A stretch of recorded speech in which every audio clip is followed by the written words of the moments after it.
NASA Ohio gozaimasu。私ဒီနေ့ပြပြပေးခြင်းတဲ့အကြောင်းအရာလေးကတော့ဂျပန်မှာကားလိုက်စီရတဲ့ပတ်သက်ပြီးတော့မှ私ဒီတက်လောက်ကိုယ်တိုင်ကြုံတွေ့ခဲ့ရတဲ့အတွေ့အကြုံလေးတွေကိုပြန်လည်ပြီးတော့မှဝေမျှပေးခြင်းဖြစ်ပါတယ်အဲ့တော့အညုံဆုံးအဲ့ဒါမပြောခင်မြန်မာလိုင်စင်ယူခဲ့တာကောင်းလားဂျပန်လိုင်စင်ကကောင်းလားပေါ့နော်ဘယ်လိုမျိုးအားနည်းချက်အားသာချက်တွေရှိလဲဆိုတာကိုဒီအကြောင်းလေးကိုအရင်ဆုံး私ပြောချင်တယ်ပေါ့နော်အဲ့တော့ရပါရီမြန်မာမှာယူခဲ့တာကတော့ဒီပတ်စာလည်းတိတ်မကုန်ဘူးကိုကြားစရိတ်လည်းတိတ်ခဏလောက်နဲ့နော်3-4သိန်းလောက်နဲ့လိုင်စင်ရတယ်လိုင်စင်ဖြည့်တဲ့အခါမှာလည်းတိတ်ပြီးတော့မှအခက်ခဲမရှိဘူးနော်လိုင်စင်ပြည့်တဲ့ခါလည်းခက်ခဲမရှိဘူးရေးဖြည့်ရောမောင်းဖြည့်ရောတိတ်လည်းခက်ခဲမရှိပဲနဲ့လိုင်စင်ရတယ်ပေါ့နော်တခုရှိတာကတော့ဂျပန်မလာခင်မနက်ဆန်တို့က3လအကြိုလောက်ထဲကနော်လက်ဝဲလက်မှာလိုင်စင်ရထားဖို့လိုတယ်ပေါ့နော်3လတက်တန်းမရှိလို့ရှိရင်အဲ့လိုင်စင်အသုံးဝင်တော့ပေါ့နော်ဂျပန်ရောက်လာလဲအသုံးဝင်ကိုအစားဆုံးပြန်တက်ကားတဲ့ပုံစံအချင်းတွေမျိုးကြီးဖြစ်သွားမှာပေါ့အဲ့ဒီအတွက်မလာခင်နေ့က3လမတိုင်ခင်နေ့ကမနက်ဆန်တို့ထဲမှာယူထားပေါ့နော်ကဲဟုတ်ပြီဂျပန်မှာလိုင်စင်ယူတာကဘာတွေအားတာလဲဆိုရင်ဂျပန်မှာကတောင်လန်းနေဖြစ်တယ်မလားဆိုင်တောင်လန်းနေနော်ဂျပန်က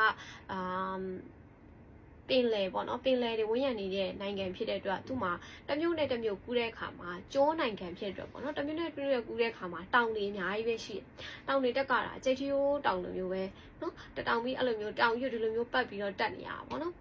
အဲ့တော့ကားကြောင့်တက်လိုက်တဲ့အခါမှာကျောင်းမှာကအဲ့ဒါလေးလုံးဝအသေးချာတင်ပေးတာဖြစ်တော့အဲ့ဒါလုံးဝအဆင်ပြေသွားတယ်ကြောက်လဲကြောက်စိတ်လည်းမရှိတော့ဘူးเนาะကြောက်စရာမလိုတော့ဘူးပေါ့เนาะတက်တဲ့ခါကြလို့ရှိရင်ပေါ့အဲ့တော့ဂျပန်မှာယူတာကတော့ဘယ်လောက်ကုန်လဲဆိုရင်1030နော်1020ကျော်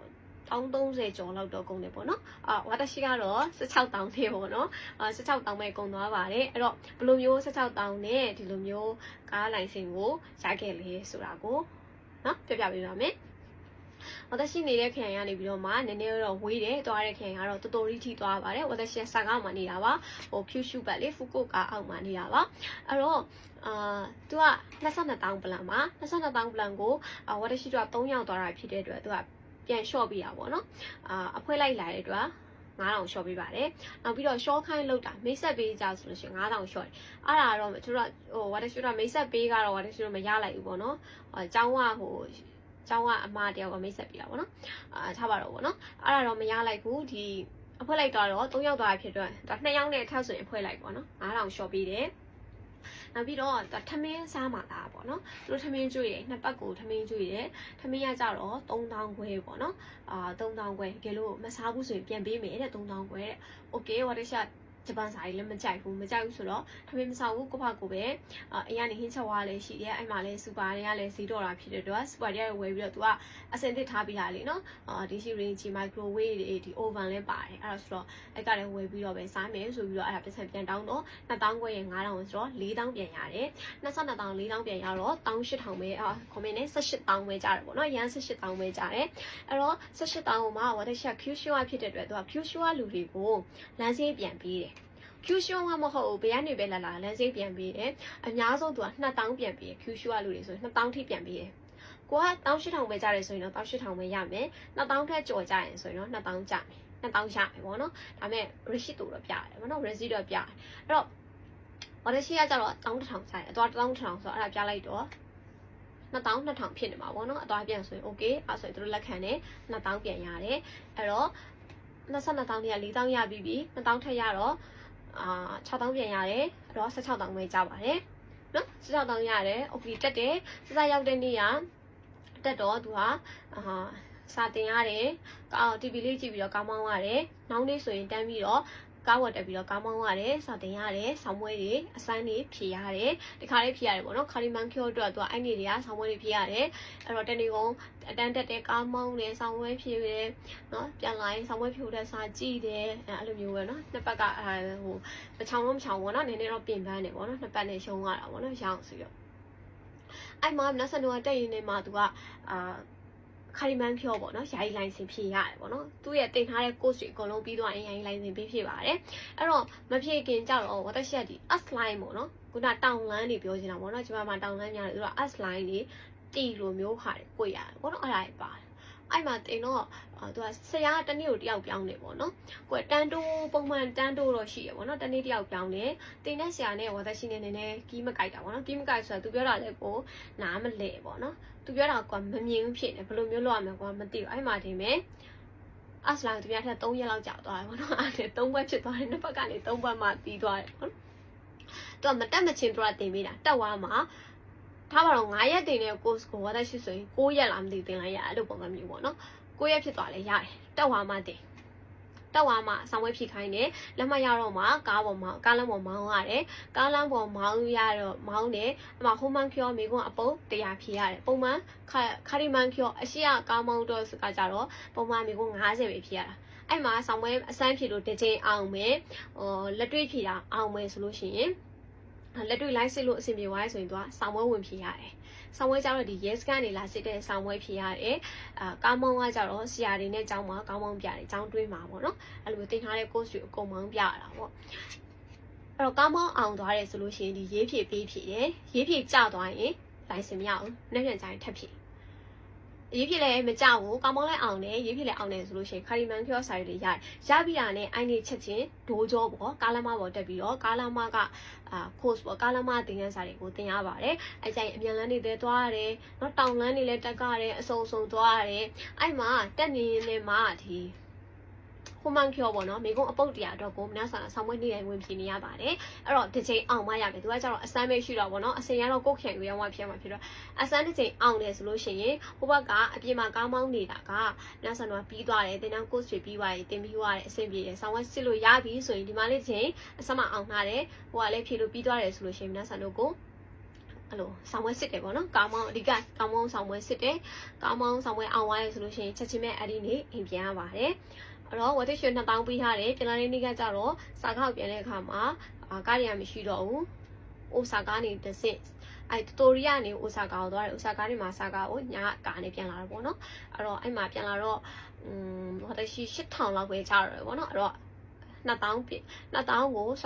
ကို19,000လောက်ပဲဝတ်ရှိကြာသွားတယ်ပေါ့နော်19,000လောက်ပဲကြာသွားတယ်2000မပြည့်လိုက်ဘူးပေါ့အဲ့တော့ဝါစီက16ကောင်းနေပဲကားလိုင်စင်ရသွားတယ်ဆိုတော့ပေါ့နော်ပြန်လာပြီးတော့လိုင်စင်လေးရလာတယ်ကားကြောင်ပြီးလိုက်တယ်ဆိုတော့ဟာလေးရလာတယ်ကွန်မန့်လိုင်စင်မဟုတ်ကားကြောင်ပြီးလိုက်တဲ့ဟာလေးရလာတယ်အကနေပြီးတော့ကိုခရိုင်မှာရှိတယ်လိုင်စင်ရုံးကိုသွားပြီးတော့ရေးပြီးဆောင်ပွဲဖြေရတယ်ဖြေတော့အောင်မှာဒီလိုမျိုးလိုင်စင်ရတာပါဘာသာရှိရတော့ဂျပန်လိုဖြေပါတယ်ဂျပန်လိုသင်ခဲ့တာဖြေတော့ဂျပန်လိုဖြေပြီးတော့တခါတည်းအဒီနေ့ကလိုင်စင်ရလာပါတယ်ဒီချိန်လေးနဲ့ပေါ့နော်မအောင်တဲ့လူတွေလည်းရှိတယ်ပေါ့နော်ဂျပန်နေတောင်မှမအောင်တဲ့လူတွေရှိရတဲ့နေရာဆိုလို့ရှိရင်လေအဲ့လိုမြန်မာလိုဖြည့်ခြင်းလားဂျပန်လိုဖြည့်ခြင်းလားအင်္ဂလိပ်လိုဖြည့်ခြင်းလားကို့ဘာသာပေါ့နော်ကိုယ်နိုင်ငံလိုက်အဲ့လိုမျိုး BNN လိုဖြည့်မလားဖြည့်လို့ရတယ်ပေါ့အဲ့မြန်မာလိုဖြည့်မလားလို့ရတဲ့ရှင်မေးတယ်အဲ့တော့မဖြည့်ဘူးဘာလို့လဲဆိုတော့ဟိုကိုကတင်ခဲ့တာဂျပန်လိုဆိုတော့သူဘာသာပြန်ထားတာလေးနည်းနည်းများမှားနေလို့ရှိရင်ဟိုမြန်မာလိုတို့ကလည်းတိကျပြန်ထားတာမဟုတ်ဘူးပေါ့နော်မှားကောင်းမှားနိုင်တယ်ပေါ့တို့ဘာသာစကားမဟုတ်တဲ့အတွက်အဲ့လိုပဲ user တွေမှားနေတယ်ဆိုလို့ရှိရင်ဘာသာရှိမှားဝါမှာကြောက်လို့ဆိုပြီးတော့ကွာဂျပန်လိုဖြေထားဖြစ်တဲ့အတွက်ဂျပန်လိုတင်ထားတာဖြစ်တဲ့အတွက်ဂျပန်လိုပဲဖြေခဲ့ပါတယ်အဲ့မှာအောင်ခဲ့တယ်ပေါ့နော်အောင်ခဲ့ပြီးတော့ license လေးရလာပါပြီ license ရလာပြီဆိုလို့ရှိရင်ဒီနေ့ရလာရင်နောက်နေ့ဒီ license လေးပြပြီးတော့ဂျပန်မှာကားသွားငှားပြီးတော့မောင်းလို့ရပါတယ်ကားမောင်းတဲ့အတွေ့အကြုံလေးလည်းပြောပြမယ်ပေါ့နော်